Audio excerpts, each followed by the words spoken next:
Graduation పూర్తయిందా? ఎడ్+ తో dream career start చేయండి. జపాన్లో జాబ్, 2 లక్షల జీతం.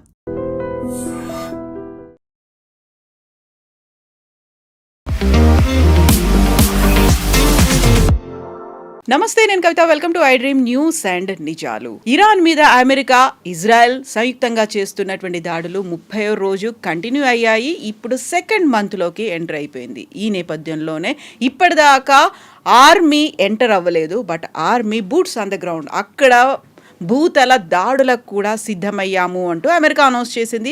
వీఆర్ వెయిటింగ్, మేము ఎప్పటి నుంచి ఎదురు చూస్తున్నాం, మీరు రండి, ఇక్కడ ఉన్నటువంటి సముద్రంలో షార్క్లకి ఆహారంగా మారండి అనేటువంటి ఒక మాటని ఇరాన్ కూడా చెప్తోంది. నెక్స్ట్ ఏం జరగబోతోంది? ఇప్పుడైతే మధ్యవర్తిత్వం వహిస్తున్నాయి పాకిస్తాన్, టర్కీ, ఈజిప్ట్. ఆ తర్వాత సేమ్ టైం యుద్ధానికి కూడా సిద్ధమవుతున్నాయి 2 దేశాలు. నెక్స్ట్ మనతో పాటుగా ఉన్నారు సీనియర్ జర్నలిస్ట్ సురేష్ కొచ్చతిల్ గారు. సార్ నమస్తే. సో 30 డేస్ కంప్లీట్ అయిపోయాయి, ఇప్పుడు మళ్ళీ సెకండ్ మంత్లోకి ఎంటర్ అయ్యింది. ఎలా ఉంటుంది పరిస్థితి అసలు? అదే ఎవరికి అర్థం కావట్లేదు. ట్రంప్ ఏమో అన్నారు, ముందు మీకు గుర్తుంటుంది, యుద్ధం అయిపోయిందన్నారు. తర్వాత అన్నారు లేదు, యుద్ధం ఇంకా కొనసాగుతుందన్నారు. మాకెవరు అక్కర్లేదు, మేమే గెలిచేసామన్నారు. తర్వాత అన్నారు కాదు, నేటో అలయన్స్ ఎక్కడ ఉన్నారు, ఎందుకు రావట్లేదు అన్నారు. ఆయన కాంట్రడిక్షన్ చేస్తున్నారు. దీన్ని కొంతమంది అమెరికన్ సైకాలజిస్ట్ ఏమంటున్నారంటే ఆయన ఒక టాక్టికల్ పొజిషనింగ్ తీసుకుంటున్నారు. ఒకరోజు ఒక చెప్తే నెక్స్ట్ ఇంకో రోజు ఇంకోటి చెప్తే ఎనిమీ కన్ఫ్యూజ్ అయిపోతారు. అంటే ఇరాన్ కన్ఫ్యూజ్ అయిపోతున్నా, ఈయన ఏం ప్లాన్ చేస్తున్నాడు. పాకిస్తాన్లో కూర్చొని మాట్లాడుతున్నా అంటారు, అందరు ఉన్నారు కానీ ఇరాన్ లేరు, ఎవరితో మాట్లాడతారు? మళ్ళీ ఇరాన్ దగ్గర వెళ్ళి మాట్లాడడానికి ఎవరికి దమ్ము లేదు ఇప్పుడు. బేసిక్లీ ఈవెన్ పాకిస్తాన్ భయపడుతున్నారు. ఎందుకంటే రేపు ఏదైనా జరిగింది అనుకోండి, విచ్ ఇరాన్ మీద దాడి జరిగింది, పాకిస్తాన్ మీద దాడి చేస్తారు ఇరాన్. ఎందుకంటే మీరు అమెరికాని ఆపలేకపోయారు, దానికోసం మీ మీద దాడి చేస్తున్నారని చెప్పి. మనం ఇవాళ చూసాం, 2 మేజర్ అల్యూమినియం ప్లాంట్స్ మీద అటాక్ చేశారు, యూఏఈలో ఒకటి. అంటే ఇప్పుడు ఏం వార్ ఒక ఎకనామిక్ వార్గా మారిపోతుంది. అంటే గల్ఫ్ నేషన్స్ది ఎకానమీని మొత్తం డెస్ట్రాయ్ చేస్తున్నారు. ఖతార్ గ్యాస్ మొత్తం కొట్టేశారు, 80% వాళ్ళ ప్రొడక్షన్ పడిపోయింది. సౌదీ అరేబియా వాళ్ళ మెయిన్ స్ట్రెయిట్ ఆఫ్ హార్మోస్ నుంచి ఆయిల్ తీసుకురాలేకపోతున్నారు. ఇక్కడ నుంచి 7 మిలియన్ బ్యారెల్స్ పర్ డే మన ఇటువైపు నుంచి, రెడ్ సీ వైపు నుంచి, యాన్బూ పోర్ట్ నుంచి ఎక్స్పోర్ట్ చేయడానికి ట్రై చేస్తున్నారు. ఒక స్టేటస్ కో లాగా అయిపోయింది ఇప్పుడు. అంటే ఎవరు ఏం చేయలేకపోతున్నారు. ట్రంప్ మన ఈ సెకండ్ ఫేజ్ అంటే 3వ వారానికి వచ్చినప్పుడు అన్నారు, స్ట్రెయిట్ ఆఫ్ హార్మోస్ ఓపెన్ ఉంచాలి, నాకు ఇరాన్ గిఫ్ట్ ఇచ్చారని చెప్పారు లాస్ట్. మీకు గుర్తు? ఆ గిఫ్ట్ ఇదంట, 20 షిప్లు అక్కడ ఉన్నాయి, ఆ 20 షిప్పుల్ని మేము పోనిస్తాము. They are stuck inside. Already Strait of Hormuz కన్నా ముందు ఇరాన్ వైపు, కార్గ్ ఐలాండ్ వైపు, ఇటు సౌదీ అరేబియా వైపు ఆల్రెడీ షిప్స్ ఉన్నాయి. ఇక్కడ almost 70 ships are there loaded. దాంట్లో మనది కూడా 6 ఉన్నాయి. దాంట్లో 2 నిన్న వచ్చేసినాయి, బయటకు వచ్చేసినాయి. ఇంకా 4 అక్కడ మెయిన్ అంటే ఫ్యూయల్, అది కాకుండా కంటైనర్ కార్గో కూడా ఉంది మనది, ఫర్టిలైజర్ లాంటి ప్రోడక్ట్స్ తీసుకురండి, అది కూడా అక్కడ షిప్స్ రెడీగా ఉన్నాయి అన్నమాట. సో ట్రంప్కి ఇప్పుడు ఏంటంటే యుద్ధం కావాలని ఉంది. ఎందుకంటే ఇరాన్ని ఆయన చాలా ట్రై చేశారు. ఆనెస్ట్లీ చాలామంది ట్రై చేశారు, కానీ ఇరాన్ ఒప్పుకుంటలేరు. Iran trump card mainly Strait of Hormuz. వాళ్ళు దాని మీద కంట్రోల్ ఎప్పుడు దాకా ఉంటుందో మిగతా వాళ్ళు ఏం చేయలేకపోతున్నారు. ఇవాళ పొద్దున కూడా స్ట్రెయిట్ ఆఫ్ హార్మోస్ మనం పక్కన పెడితే ఇజ్రాయెల్లో ఒక మేజర్ ఫ్యాక్టరీ మీద దాడి జరిగింది ఇవాళ పొద్దున. అంటే ఇంత డెస్ట్రాయ్ చేసేసాం, అయిపోయింది. ఇవాళ పొద్దున కూడా తెహరాన్ మీద దాడి ఉండే. చేసినప్పుడు కూడా ఇరాన్ ఫైరింగ్ ఎట్లా చేస్తున్నారు, ఎక్కడి నుంచి చేస్తున్నారు, ఎవరికి అర్థం కావట్లేదు. ఇప్పుడు బూట్స్ ఆన్ ద గ్రౌండ్ అన్నారు మీరు, దట్స్ టిపికల్ అమెరికన్ టర్మినాలజీ. కానీ అమెరికన్ కాంగ్రెస్లో దీనికి చాలా పెద్ద వ్యతిరేకత ఉంది. Of course party lines wide divide ఉన్నారు. రిపబ్లికన్స్ ఏమో చేయాలంటున్నారు, డెమోక్రాట్స్ ఏమో చేయకూడదు అంటున్నారు. అండ్ రోడ్ల మీదకి ప్రజలు వస్తున్నారు, ఆందోళనలు అవుతున్నారు. నో కింగ్స్ అని చెప్పి ఒక ప్రొటెస్ట్ నడుస్తుంది. అంటే మన దగ్గర మొనార్కీ లేదు, రాజు లేడు, Trump is behaving like a king. So ట్రంప్కి ఒక ప్రాబ్లం ఏంటంటే ఇప్పుడు ఆయన ఈ బూట్స్ ఆన్ ద గ్రౌండ్ పెట్టారనుకోండి, డెఫినెట్గా ఒక 200 నుంచి 300 మంది అమెరికన్ సర్వీస్ మెన్ చనిపోతారు. అది మనం ఆఫ్ఘనిస్తాన్లో చూసాం, ఇరాక్లో చూసాం. అది డెఫినెట్గా జరుగుతుంది. అది రిస్క్ అది. ఎందుకంటే మీరు బూట్స్ ఆన్ ద గ్రౌండ్ ఉన్నాగానే మీ పక్క నుంచి ఒక సూసైడ్ బాంబర్ వెళ్ళిపోతాడు, మీ పక్క నుంచి ఒక ఐఈడీ ఎక్స్ప్లోజన్ జరగవచ్చు, ఏదైనా జరగవచ్చు నడుచుకుంటూ వెళ్తున్నప్పుడు కూడా. కార్గ్ ఐలాండ్ మీద ఫస్ట్ అటెంప్ట్ ఉంటుంది, అది డెఫినెట్. అది ఏ రోజు ఉంటుందో మనం చెప్పలేము. ఎందుకంటే అది సీక్రెట్గా సైలెంట్గా ట్రంప్ కూడా చెప్పేశారు, కార్గ్ ఐలాండే టార్గెట్ అనేది. ఇంకొకటి కోస్టల్ ఏరియాస్, అంటే కార్గ్ ఐలాండ్ మీరు అప్రోచ్ అవుతున్నప్పుడు ఆ కార్గ్ ఐలాండ్ ఇక్కడ ఉంటే యూఆర్ అప్రోచింగ్ లైక్ దిస్. ఈ సైడ్ ఇరాన్, ఈ సైడ్ సౌదీ అరేబియా, ఖతార్ ఇక్కడ ఉంటుంది. ఈ ఈ పొజిషన్లో మీరు వెళ్తున్నప్పుడు ఈ కోస్టల్ బ్యాటరీస్ అంటారు, ఇరాన్ వైపు ఉన్న ఈ చిన్న చిన్న షిప్స్, చిన్న చిన్న బోట్లు కానివ్వండి, సూసైడ్ బోట్స్ కానివ్వండి, అది కాకుండా అక్కడి నుంచి షోల్డర్ ఫైర్డ్ మిసైల్స్ ఉన్న కూర్చున్న వాళ్ళందరూ ఇటువైపు కూర్చుంటారు. వాళ్ళ దగ్గర ఒక అన్డిలైటింగ్ టెరైన్ ఉంది అక్కడ, దాంట్లో కేవ్స్ లాగా ఉంటుంది, గుహల్లాగా, దాంట్లో కూర్చుంటారు వీళ్ళు. సో ఎక్స్పెడిషనరీ యూనిట్ ఒకటి ఉంది వీళ్ళది. 82nd ఎయిర్బార్న్ డివిజన్ ఉంది. ఈ ఎయిర్బార్న్ డివిజన్ ఏం చేస్తారంటే బహుశా ఇప్పుడు వీళ్ళే ఈ కోస్టల్ బ్యాటరీస్ని ముందు కొడతారు. కోస్టల్ బ్యాటరీస్ అంటే ఒకటి వీళ్ళు సౌదీ అరేబియా వైపు నుంచి దాడి చేసి ఇరాన్ మీద దాడి చేస్తారు త్రూ ఫైరింగ్. ఇటువైపు వీళ్ళు ల్యాండ్ అయి వెళ్ళి ఈ షిప్స్ కానీ చిన్న చిన్న బోట్స్ కానీ అక్కడ ఉన్న కోస్టల్ ఏరియాలో ఉన్న ఇరానియన్ ఈ రెవల్యూషనరీ గార్డ్స్ వాళ్ళ యూనిట్స్ ఉన్నాయి, దాన్ని డెస్ట్రాయ్ చేయడానికి ట్రై చేస్తారు. అదే టైంలో ఈ మెరైన్ ఎక్స్పెడిషనరీ యూనిట్ 3,000 మంది సోల్జర్స్ ఉన్నారు. దాంట్లో 3,000 మంది సోల్జర్స్ ఉన్నారు. దాంట్లో ఒక ఆల్మోస్ట్ 1,000 మంది ఆ సెయిలర్స్. వీళ్ళని కార్గ్ ఐలాండ్లో ల్యాండ్ చేయడానికి ట్రై చేస్తారు. మీరు ల్యాండ్ చేయాలంటే రెండు టైప్లో ల్యాండింగ్ జరగవచ్చు. ఒకటి, you have to take a proper landing craft and go, అక్కడ దాకా వెళ్ళాల్సి వస్తుంది. 3,000 మందిని ఒక ల్యాండింగ్ క్రాఫ్ట్లో తీసుకెళ్ళలేరు మీరు. మ్యాక్స్ 500 మందిని తీసుకెళ్ళచ్చు, 500 కూడా ఎక్కువ. సో మీరు 5-6 సార్లు లేకుంటే 5-6 క్రాఫ్ట్స్ తీసుకెళ్లాల్సి వస్తుంది. అదే టైంలో ఇటువైపు ఇరాన్ వైపు నుంచి ఏదైనా ఫైరింగ్ జరిగితే ఈ యూనిట్ మీద వచ్చి పడుతుంది, ఈ షిప్ మీద వచ్చి పడుతుంది. అది చాలా పెద్ద రిస్క్. అది లేదు, అది కాకుండా పారాట్రూపింగ్ చేస్తారు, వాళ్ళని డైరెక్ట్ డ్రాప్ చేస్తారు, హెలికాప్టర్స్ అని ల్యాండ్ చేస్తారు. అది ఇంకా పెద్ద రిస్క్. మన వైపు యాంటీ నెక్సల్ ఆపరేషన్స్ నడుస్తున్నప్పుడు ఛత్తీస్గఢ్లో కానివ్వండి, మహారాష్ట్ర వైపు కానివ్వండి నడుస్తున్నప్పుడు మనం కూడా Indian air force helicopters use చేసాం అక్కడ వీళ్ళని దింపడానికి. దాని తర్వాత ఎవరైనా ఇంజర్డ్ అయినప్పుడు వాళ్ళని తీసుకెళ్ళడానికి ఈ హెలికాప్టర్స్ మీద హెవీ ఫైరింగ్ చేస్తారు నెక్సలైట్స్. ఆ టైంలో వీళ్ళు ఆలోచించారు, నెక్సలైట్స్ దగ్గర ఉన్న ఆయుధాలు చాలా ప్రిమిటివ్గా ఉంటుంది, కానీ ఇది యుఎస్ ఆర్మీ దగ్గర చాలా అడ్వాన్స్డ్గా ఉంటుంది, ఇరానియన్స్ దగ్గర ఇంకా అడ్వాన్స్గా ఎక్విప్మెంట్ ఉంది. ఆ పరిస్థితుల్లో ఈ 3,000 మంది సరిపోతారంటే కాదు. సో ఇంకొక యూనిట్ వస్తున్నారు యూఎస్ నుంచి, కానీ వాళ్ళు రావడానికి ఇంకొక 3 వారాలు పడుతుంది. అండ్ 3 వారాలు వీళ్ళు వెయిట్ చేయలేరు. ఇప్పుడు ఈ యుఎస్ఎస్ ట్రిపలి అనే ఒక షిప్ మీద తీసుకొచ్చారు వీళ్ళని, ఈ 3,000. అది 3,000 మంది దాంట్లో వచ్చారు అంటే దాంతో పాటుగా ఇంత పెద్ద మిసైల్స్ కావచ్చు అన్నీ పట్టుకొచ్చారని ఇంత పెద్దగా ఉంటుంది అనేది we can imagine that. War scenario అర్థం కావట్లేదు నాకు ఇప్పుడు డిస్క్రైబ్ చేసింది ఒక సెనారియో అని అమెరికన్ మిలిటరీ ఎక్స్పర్ట్స్ అంటున్నారు. దట్ ఈస్ కోస్టల్ బ్యాటరీస్ని కొట్టడం ఇరాన్ వైపు ఉన్నది. అదే టైంలో సౌదీ అరేబియా వైపు నుంచి, ఖతార్ వైపు నుంచి వాళ్ళ బేసెస్ ఉన్నాయి, అక్కడి నుంచి they will consistently air attacks చేయబోతున్నారు ఇరాన్ అసెట్స్ మీద.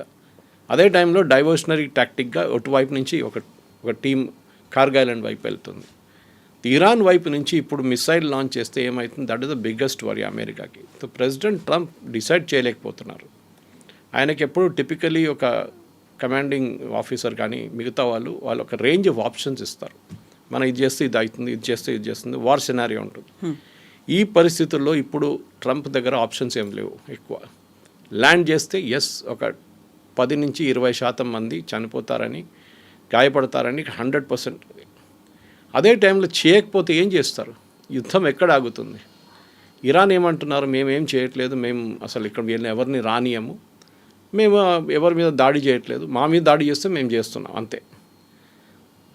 సేమ్ టైం ఇప్పుడు యుఏఈ చూడండి, ఖతార్ చూడండి, సౌదీ అరేబియా, కువైత్, బహ్రెయిన్ వీళ్ళందరి మీద దాడి చేశారు, డైలీ చేస్తున్నారు ఇప్పుడు కూడా.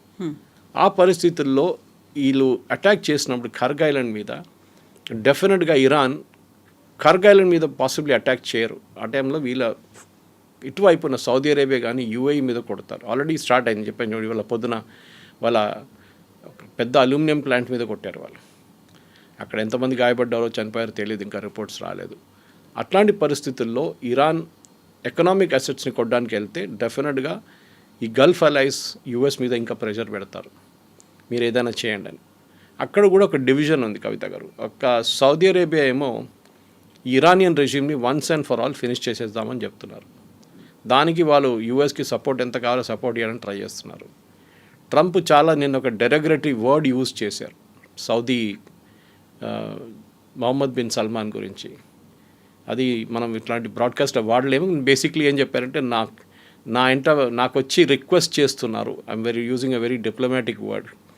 డెస్పరేట్గా రిక్వెస్ట్ చేస్తున్నారు, ఏదైనా చేయండి అని చెప్పి సౌదీ అరేబియా చెప్తున్నారు. కానీ సౌదీ అరేబియా వాళ్ళకి రిస్క్ కూడా తెలుసు దీన్ని. వాళ్ళ ఎకనామిక్ అసెట్స్ మీద కొడితే మళ్ళీ వాళ్ళకు ఖతార్ లాగా వాళ్ళకు కూడా ఒక 5 సంవత్సరాలు పడుతుంది రికవర్ కావడానికి.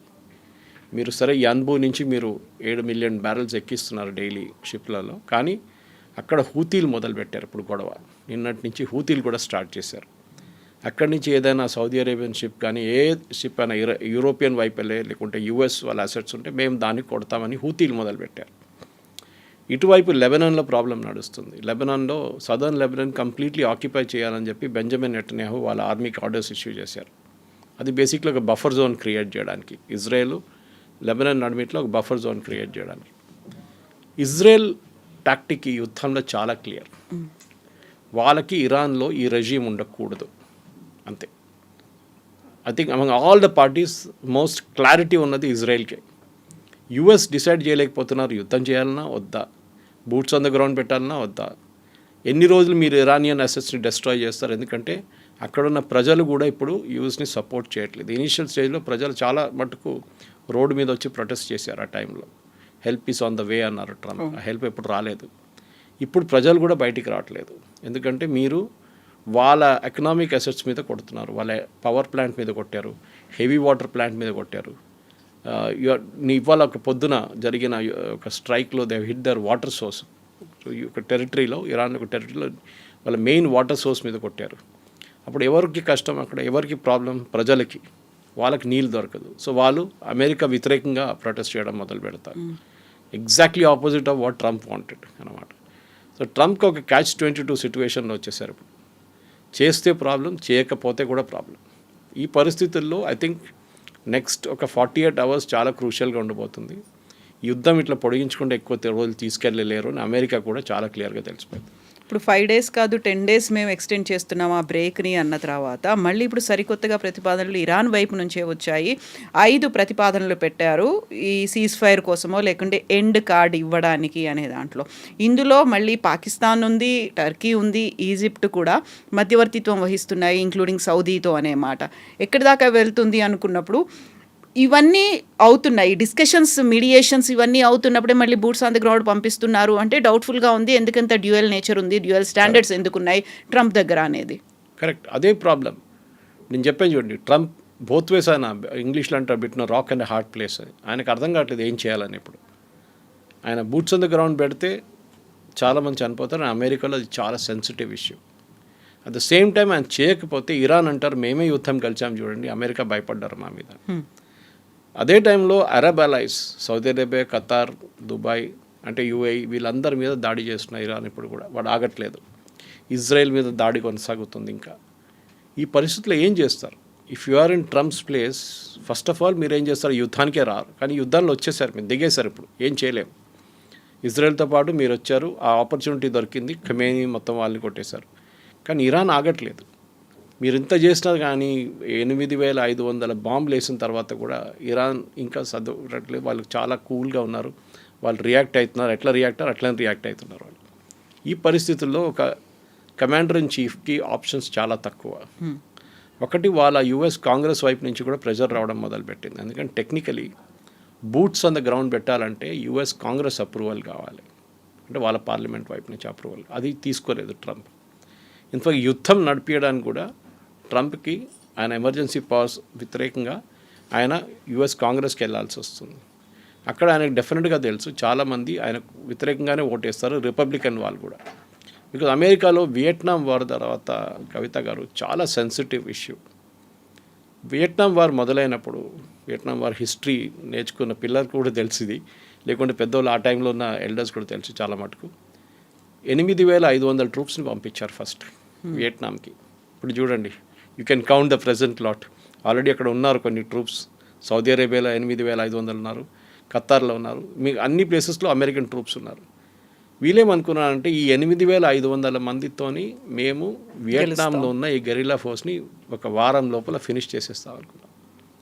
And by the time the war ended, ఆ యుద్ధం కంప్లీట్ క్లోజర్కి వచ్చినప్పుడు అమెరికా 150,000 మందిని అక్కడ దింపాల్సి వచ్చింది వియట్నాంలో. అప్పుడు కూడా ఓడిపోయారు.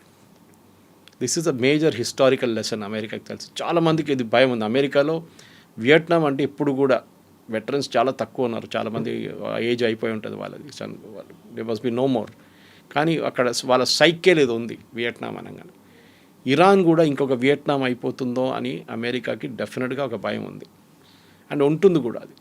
ఎందుకంటే ఇరాన్ వైపు నుంచి వాళ్ళు దాడి చేస్తే ఎంతమంది చనిపోవడానికి సిద్ధంగా ఉన్నారని అడగట్లేదు, కానీ ఎంతమంది చనిపోతారని మనకు తెలియదు. 200 మంది ఏంటి, 10 మంది చనిపోతే కూడా it will become a big issue in America. And mid term polls దగ్గరకు వస్తున్నప్పుడు చాలామంది రిపబ్లికన్స్ ఇప్పుడు ఈసారి పోటీ చేయట్లేదు, టెక్నికలీ రిటైర్ అవుతున్నారు వాళ్ళు. సో ఎందుకంటే వాళ్ళకి తెలుసు పోటీ చేస్తే ఓడిపోతామని చెప్పి చాలామంది పోటీ చేయట్లేదు. సో అమెరికాలో రిపబ్లికన్ పార్టీకి చాలా టఫ్ టైమ్స్ ఉంది. ప్రెసిడెంట్ ట్రంప్ పోల్ రేటింగ్స్ తక్కువ, 34% పడిపోయింది. అంటే యుద్ధం సపోర్ట్ చేస్తున్నది 34% మందే. అది కాకుండా అమెరికన్ ట్రూప్స్కి ఉన్న కాస్ట్ $200 బిలియన్ కావాలని చెప్పి ఒక ప్రపోజల్ పెట్టారు పెంటగన్. అది కూడా ఇంకా పార్లమెంట్ వాళ్ళ కాంగ్రెస్ అంగీకరించలేదు. మీరు యుద్ధం అయిపోయిందని అంటున్నారు, అంతా అయిపోయింది, అంతా ఫినిష్ అంటున్నారు అని చెప్పినప్పుడు కూడా మీకు ఎందుకు $200 బిలియన్ అని అక్కడున్న కొంతమంది చాలామంది కాంగ్రెస్ మెన్ అడుగుతున్నారు అన్నమాట. ఈ పరిస్థితుల్లో ప్రెసిడెంట్ ట్రంప్కి ఐ థింక్ ఆయన లైఫ్లో టఫెస్ట్ డిసిషన్ ఉంటుంది ఇప్పుడు, యుద్ధం కొనసాగించాలా లేకుంటే విత్డ్రా చేయాలని. ఆయన కొనసాగించే పరిస్థితుల్లో ఇలా టు డూ మనం చెప్పింది అంతా చేయాల్సి వస్తుంది. మనం ఇప్పుడు డిస్కస్ చేసాం చూడండి, that is basically Kargil take over చేయాల్సి వస్తుంది. అదే టైంలో ఇరాన్ కోస్టల్ బ్యాటరీస్ని కొట్టాల్సి వస్తుంది. మీరు కార్గిల్ టేక్ ఓవర్ చేస్తే కూడా ఇరాన్ లైఫ్ లైన్ ఒకటి పోతుంది, అంటే వాళ్ళ ఎకనామిక్, వాళ్ళకి ఇప్పుడు వచ్చే డబ్బులు చైనా వైపు నుంచి. కానీ ఆపోజిట్ జరుగుతుంది కవిత గారు. ఈ ఫ్యూయల్ మీరు బ్లాక్ చేస్తున్న ఫ్యూయల్ని కార్గిల్ నుంచి ఇప్పుడు $116 అయిపోయినాయి వాళ్ళ పొద్దున ఈ న్యూస్ రాగానే. కార్గిల్ టేక్ ఓవర్ చేస్తే మినిమం 200 అవుతుంది, $200 పర్ బ్యారెల్ అవుతుంది. ఎందుకంటే ఇంటర్నేషనల్ మార్కెట్లో ఆయిల్ సప్లై ఉండదు. రష్యా ఏమంటున్నారు ఆల్రెడీ, మేము నెక్స్ట్ మంత్ నుంచి we will not cell anything, మేము ఎవరికి క్రూడ్ ఆయిల్ అమ్మం అంటున్నారు. అఫ్కోర్స్ వాళ్ళ క్లోజ్ పార్ట్నర్స్ లైక్ భారతదేశం కానీ చైనాకి అమ్ముతారు వాళ్ళు, కానీ మిగతా దేశాలకి ఎవరికి, యూరోప్ స్పెషలీ వాళ్ళకి ఏం అమ్మం మేము, we will not give it అంటున్నాం. రష్యాకి టెన్షన్ ఏంటంటే అటువైపు నుంచి యుక్రెయిన్ కూడా చాలా మట్టు వాళ్ళ మీద ఇప్పుడు దాడులు మొదలుపెట్టారు. యుక్రెయిన్ ప్రెసిడెంట్ జెలెన్స్కీ నిన్న గల్ఫ్ స్టేట్స్కి వెళ్ళారు. అక్కడ వెళ్ళి ఆయన ఎక్స్పర్టీస్ ఆఫర్ చేశారు, మేము చూడండి ఇన్ని డ్రోన్లు ఆపుతున్నాము రష్యా వాళ్ళు, మేము మా మనుషులు ఇక్కడ పెట్టుకుంటాం మీ దగ్గర. రెండు వార్స్ ఇప్పుడు కలిసిపోయినాయి ఒక ప్లేస్లో. రష్యా ఏమంటున్నారు, రష్యా ఇరాన్ దగ్గర నుంచి ఒక 5 సంవత్సరాల ముందు 4 సంవత్సరాలు కూడా ఉండొచ్చు, షహీద్ డ్రోన్స్ తీసుకున్నారు చాలా మటుకు. వాళ్ళ టెక్నాలజీస్ని రివర్స్ ఇంజనీర్ చేసి, అంటే బేసిక్లీ మొత్తం ఇప్పేసి ఆ టెక్నాలజీని ఇంప్రూవ్ చేశారు. మోటార్స్ కానీ, దాని బ్యాలిస్టిక్ కెపబిలిటీస్ కానీ, దాని రాడార్ ట్రాకింగ్ సిస్టమ్స్ని ఇంప్రూవ్ చేశారు. Shahed advanced version. అది ఒక 50,000 డ్రోన్స్ ప్రతిరోజు రష్యా తజికిస్తాన్ వైపు, ఇక్కడ అజర్బైజాన్ వైపు నుంచి టు ద ల్యాండ్ రూట్ పంపిస్తున్నారు ఇరాన్కి. మీరు బై షిప్ పంపిస్తే అమెరికా దాన్ని కొట్టేస్తారు, బై ల్యాండ్ రూట్ పంపిస్తున్నారు. ల్యాండ్ రూట్లో మీరు బాంబ్ చేస్తే, స్పెషలీ అజర్బైజాన్లో ఉన్నప్పుడు బాంబ్ చేస్తే అది పెద్ద డిప్లొమాటిక్ ఇన్సిడెంట్ అయిపోతుంది. దానికోసం ఏం చేయలేక దాన్ని హ్యూమానిటేరియన్ ఎయిడ్ అని చెప్పి పంపిస్తున్నారు రష్యా. ఓకే, దాన్ని కూడా మీరు కొట్టలేరు, యూ కెనాట్ బాంబ్ ఇట్. ఇరాన్కి కొత్త కన్సైన్మెంట్ వచ్చిందనుకోండి, వాళ్ళు మళ్ళీ మొదలు పెడతారు ఫైరింగ్. ఈ పరిస్థితుల్లో లిటరలీ ట్రంప్ ఎందుకు యుద్ధం అనేది ఆయన ఇప్పుడు ఆలోచిస్తుంటాడు. ముందుకెళ్తే చాలా పెద్ద ప్రాబ్లం ఉంటుంది. చేయకపోతే ఇరాన్ ఏమో స్ట్రెయిట్ ఆఫ్ హార్మూజ్ మీద కూర్చుంటారు, వాళ్ళు దాని నుంచి ఒక్క షిప్ని కూడా వాళ్ళ పర్మిషన్ లేకుండా పోనీయారు. ఇప్పుడు ఆపేస్తే రీజన్ ఏం చెప్పాలి అనేది కూడా, దానికి కూడా ఒక పెద్ద స్ట్రాటజీ అనేది ఉండాలి కదా. లేదు, మీరు అమెరికన్ న్యూస్ ఛానల్స్ చూస్తే అక్కడ ఉన్న చాలా మటుకు CNN కానీ మిగతా న్యూస్ ఛానల్స్ అందరూ దీని వ్యతిరేకంగానే మాట్లాడుతున్నారు. ట్రంప్ అదే అంటున్నారు. ఆయన నిన్న కూడా ప్రెస్ కాన్ఫరెన్స్లో కానీ ఎయిర్ ఫోర్స్ వన్లో అదే చెప్పారు, ఏంటంటే మేము యుద్ధం గెలిచేసాం, అయిపోయింది, వీ ఆల్ నో ఇట్, అంటే మన అందరికి తెలుసు. కానీ ఇక్కడ కొన్ని ఫేక్ న్యూస్ ఛానల్స్ ఉన్నాయి, CNN కానీ ABC కానీ న్యూయార్క్ టైమ్స్ కానీ వీళ్ళే అంటున్నారు మేము ఓడిపోయాం అంటున్నారు. మేము ఓడిపోలేదు, మేము గెలిచాము. మీరు గెలిస్తే మీరు రిటర్న్ వచ్చేసేయచ్చు కదా, అయిపోయింది కదా వార్, ఇంకేం చేయక్కర్లేదు, just withdraw all your troops. కానీ మీరు ఎందుకు వెళ్ళారు అక్కడ? మీరు వెళ్ళింది బేసిక్లీ యురేనియం కోసం. యురానియన్స్ దగ్గర ఉన్న యురేనియం తీసుకొని అది ఎక్కడైనా సేఫ్ కస్టడీలో పెట్టాలని మీ ప్లాన్ ఉండే. దాని యుఎన్ ఏజెన్సీ లాంటి ఇంటర్నేషనల్ అటామిక్ ఎనర్జీ ఏజెన్సీని వాడుకొని వాళ్ళ వైపు నుంచి మీరు వాళ్ళని పెట్టి వాళ్ళ దగ్గర ఈ యురేనియం పంపించాలని ప్లాన్ ఉండే. కానీ అది జరగలేదు. ప్రాబ్లం ఏమొచ్చిందంటే ఇప్పుడు ఈ స్పెసిఫిక్ పొజిషన్లో ఇరాన్ వైపు నుంచి ఆ ప్రతిపాదన ఫర్ యురానియం గురించి పాసిబుల్లీ 5 కండిషన్స్ పెట్టారు చూడండి వాళ్ళు, దాంట్లో ఒకటి ఇది ఉండొచ్చు. రెండవది స్ట్రెయిట్ ఆఫ్ హార్మోస్ది జాయింట్ కంట్రోల్ అంటున్నారు వాళ్ళు. ఇవాళ దాకా స్ట్రెయిట్ ఆఫ్ హార్మోస్ ఇండిపెండెంట్గా ఉండే, ఎవరికి అక్కడున్న కన్సర్న్ పార్టీస్ ఎవరికి దాని మీద హక్కు లేదు. Saudi Arabia, Qatar, Kuwait, UAE and Iran, వీళ్ళకి ఎవరికి దాని మీద ఇట్స్ లైక్ ఓపెన్ ఒక రివర్ లాగా ఉందన్నమాట, పెద్ద రివర్ సిస్టమ్. ఇప్పుడు వీళ్ళేమంటున్నారు, మా మీద సూయజ్ కెనాల్లో ఈజిప్ట్ ఎట్లా ఫీజు కలెక్ట్ చేస్తారో అట్లనే మేము కూడా ఇక్కడ ఫీజు కలెక్ట్ చేస్తామంటాం, ఒక టోల్ లాగా. కానీ సూయజ్ కెనాల్ అనేది ఒక డిఫరెంట్ ఆపరేషన్ ఆల్టుగెదర్. ఎందుకంటే దాంట్లో చాలా మటుకు వీళ్ళు ఖర్చు చేశారు డబ్బులు సూయజ్ కెనాల్ కట్టడానికి. ఆ డబ్బులు రికవర్ చేసుకోవాలి మన టోల్ లాగా. సెకండ్, అది నడిపించడానికి ఇంకా పెద్ద కాస్ట్ ఉంది. సూయజ్ కెనాల్ నుంచి వెళ్తున్న ప్రతి షిప్ని ఒక ఎంట్రీ పాయింట్ నుంచి ఎగ్జిట్ పాయింట్ తీసుకెళ్ళడానికి పెద్ద ఒక టెక్నికల్ ఆపరేషన్ అది. చాలామంది ఉన్నారు దాని మీద పనిచేసేటోళ్ళు అక్కడ, ఈజిప్షియన్స్. వాళ్ళకి ఖర్చులు, దాన్ని మెయింటైన్ చేయడానికి కొన్ని ఖర్చు. So Suez canal cannot be compared with straight of హార్మోస్, అది చాలా చాలా క్లియర్. అదే టైంలో ఇరాన్కి చాలా క్లియర్గా తెలుసు వాళ్ళ దగ్గర ఉన్న అన్నిటికంటే పెద్ద ట్రంప్ కార్డ్ ఈ Strait of Hormuz. Strait of Hormuz ఏ రోజు ఇరాన్ చేతి నుంచి బయటకు వెళ్తుందో ఆ రోజు ఇరాన్ నెగోషియేటింగ్ పవర్ తగ్గిపోతుంది. సో వాళ్ళు ఎప్పుడుదైనా దాన్ని ఉంచుకోవడానికి ట్రై చేస్తున్నారు అన్నమాట. అట్ ద సేమ్ టైం వాళ్ళ పక్కన ఉన్న neighbours, Saudi Arabia especially, Saudi అరేబియాకి చాలా కోపం ఉంది ఇరాన్ మీద. వాళ్ళకి ఏంటంటే ఇరాన్లో ఒక రెజీమ్ చేంజ్ తీసుకురావాలంటున్నారు. కానీ ఈ రెజీమ్ చేంజ్ ఎవరితో చేపిస్తారు మీరు? ప్రెసిడెంట్ ట్రంపే అంటున్నారు మేము మాట్లాడుతాం అనుకున్నారు, మాట్లాడడానికి రెడీగా ఉన్నాం, సిద్ధంగా ఉన్నాం, వాళ్ళు కూడా ఉన్నారు. కానీ వాళ్ళ వైపు ఎవరితో మాట్లాడాలనుకున్నా వాళ్ళని చంపేశాం మేము అంటున్నారు. ఎందుకు చేశారు మళ్ళీ? If you wanted to talk to Larijani, మీరు ఆయన ఉంచుకోవాలి ఉండే. He would have been the crucial factor negotiation కోసం. మీరు ఆయన్ని ఎయిర్ అటాక్లు చంపేశారు. ఇప్పుడు ఎవరున్నారు మాట్లాడడానికి? ఇరానియన్ స్పీకర్ పార్లమెంట్లో ఉన్నారు. ఆయన అంటున్నారు no we will not negotiate. Iranian president మాట్లాడలేదు. వాళ్ళ వైపు నుంచి ముస్తఫా అయితే ఆయన ఉన్నాడో లేదో తెలియదు, ఇవాళ ఒక స్టేట్మెంట్ ఇష్యూ చేసిండు. ఆయన రిటర్న్ స్టేట్మెంట్ వచ్చింది, ఆడియో కానీ వీడియో కానీ లేదు. ఆయన ఉన్నాడా లేదా అనేటువంటి డౌట్లు వినిపిస్తున్నాయి. ఇట్లాంటి పరిస్థితుల్లో ఆపోజిట్ టేబుల్ ఎవరు ఉంటారు? అదే నేను స్టార్టింగ్లో మీకు చెప్పాను చూడండి, పాకిస్తాన్లో పీస్ టాక్స్ అంటున్నారు. కానీ the most crucial element Iran ఎక్కడున్నారు? ఎవరు వస్తారు అక్కడికి? ఎవరు రారు కూడా. Nobody will come to Pakistan. సరే ఇరానియన్ అక్కడికి వెళ్ళి పాకిస్తాన్ వాళ్ళు వెళ్ళి మెసేజ్ కన్వే చేస్తూ కూడా ఇరాన్ పట్టించుకోవట్లేదు. వాళ్ళ కండిషన్ చాలా క్లియర్. అమెరికాని ప్రొవోక్ చేస్తున్నారు వాళ్ళు. మీరు మీ ట్రూప్స్ని పెట్టండి గ్రౌండ్లో. అది ఎన్ని రోజులు వీళ్ళు ఒక చెస్ గేమ్ లాగా ఆడుతున్నారు. ఇది ఎన్ని రోజుల దాకా మీరు చేస్తారో మేము చూస్తాం. కానీ మీరు the day you bring boots the ground, ఆ రోజు మీ మీద వీ విల్ ఏం చెప్పారు, we will have fire like hell on you అన్నారు. అది ఏం జరుగుతుందో మనకు తెలియదు, కానీ ఇరాన్ దగ్గర ఎంత కెపాసిటీ ఉందో మనకు తెలియదు. కానీ ఓవరాల్గా కవిత గారు the problem now is international లెవెల్లో ప్రతి దేశం మీద ఇంపాక్ట్ పడింది, ఎస్పెషలీ ఆయిల్ ప్రైసెస్. ఈ యుద్ధం ఇంకా ముందు కొనసాగితే ఆయిల్ ప్రైసెస్ నేను చెప్పిన దాని ప్రకారం 140, 150 అండ్ కర్గ్ ఐలాండ్ టేక్ ఓవర్ చేస్తే డెఫినెట్గా 200కి వెళ్తుంది. It's unsustainable. సస్టైన్ చేయలేరు మీరు ఆ రేట్. ఈవెన్ యూఎస్ కూడా సస్టైన్ చేయలేరు. ఆయనకి డొమెస్టిక్ కంపల్షన్ చాలా ఉన్నాయి. యూఎస్లో ఒకటి వాళ్ళ గ్యాస్ స్టేషన్ ప్రైసెస్ $5 పోయినాయి డీజిల్ ఇప్పుడు పర్ గ్యాలన్, అంటే 3.5 లీటర్స్. పెట్రోల్ కూడా అంతే, సేమ్ గ్యాస్ అంటారు, that also he's gone to $4. ఇంకోటి ఫర్టిలైజర్, ఎరువులు చాలా మటుకు 40% యూఎస్కి కావాల్సిన ఫర్టిలైజర్ గల్ఫ్ నుంచి వస్తుంది, ఇదే స్ట్రెయిట్ ఆఫ్ హార్మోస్ నుంచి వస్తుంది. అది రావట్లేదు ఇప్పుడు. అది ఆగిపోతే అక్కడ యూఎస్లో ప్రెసిడెంట్ ట్రంప్కి అన్నిటికంటే పెద్ద ఓటింగ్ కాన్స్టిట్యూన్స్ అక్కడ ఉన్న ఫార్మర్స్. వాళ్ళు ఆల్రెడీ దీని గురించి మాట్లాడుతున్నారు. వాళ్ళు బ్యాంక్రప్ట్ అయిపోతాం మేము, ఇంకా రాకపోతే మా సోయింగ్ సీజన్ మేము పోస్ట్పోన్ చేయాల్సి వస్తుంది. కొన్ని దేశాలు అయితే ఈ సోయింగ్ సీజన్ వద్దని క్యాన్సిల్ చేసుకున్నారు. మన దగ్గర రబీ కానీ ఖరీఫ్ కానీ ఉంటుంది, అట్లానే వాళ్ళకు కూడా ఉంటుంది. ఒక సీజన్ వాళ్ళు క్యాన్సిల్ చేసేస్తున్నారు. మా ప్రొడక్షన్ మీద కూడా ఇంపాక్ట్ పడుతుంది. అదే టైంలో మన దేశంలో చూడండి, ఇవాళ కూడా ఇఫ్కో వాళ్ళ నుంచి స్టేట్మెంట్ వచ్చింది, మినిస్ట్రీ ఆఫ్ ఫర్టిలైజర్ నుంచి మనకి కావాల్సినంత ఫర్టిలైజర్ మన దగ్గర ఉంది, ప్రాబ్లం లేదు. 2 క్రాప్స్ కాదు 3 క్రాప్స్కి ఉన్న ఫర్టిలైజర్ మన దగ్గర ఉంది. మిగతాది కావాలంటే మనం తెచ్చుకుంటాం. ఇన్ఫ్యాక్ట్ మనం ఎంత దూరం వెళ్తున్నామంటే దాన్ని కూడా చూడండి, 4000 కిలోమీటర్ దూరంలో ఉన్న అర్జెంటీనా నుంచి మనం ఆయిల్ అండ్ గ్యాస్ తెప్పించుకుంటున్నాం, స్పెషల్ గ్యాస్ తెప్పించుకుంటున్నాం.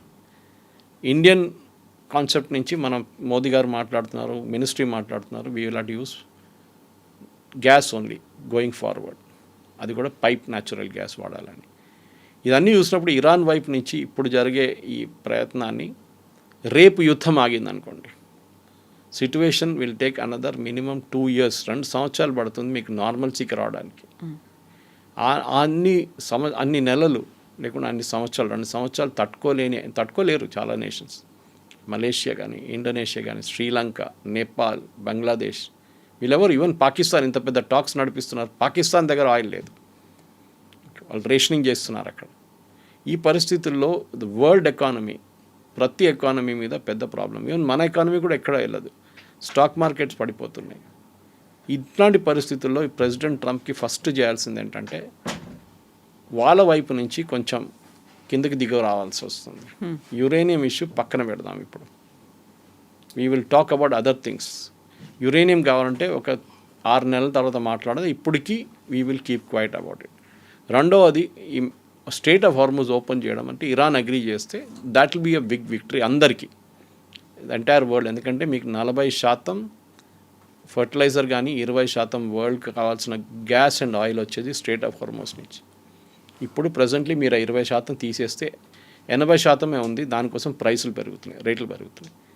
ఈ పరిస్థితిలో నెక్స్ట్ సీన్ ప్రెసిడెంట్ ట్రంప్కి బూట్స్ ఆన్ ద గ్రౌండ్ చేయకుండా కొంచెం ఆలోచించి చేస్తే బాగుంటుందని నా personal opinion. In fact same personal opinion అమెరికాలో ఉన్న చాలా మటుకు డిఫెన్స్ అనలిస్ట్ కూడా అంటున్నారు.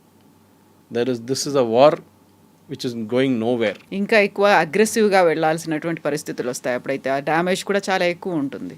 కరెక్ట్, ఎందుకంటే ఇప్పుడు ఆప్షన్స్ ఏముంది, ఒక ఆప్షన్ వార్ కొనసాగిస్తాం, బూట్స్ ఆన్ ద గ్రౌండ్ పెడదాం, ఖర్గ్ ఐలాండ్ టేక్ ఓవర్ చేద్దాం, ఇరానియన్ కోస్టల్ ఏరియాస్ని కొడతాం.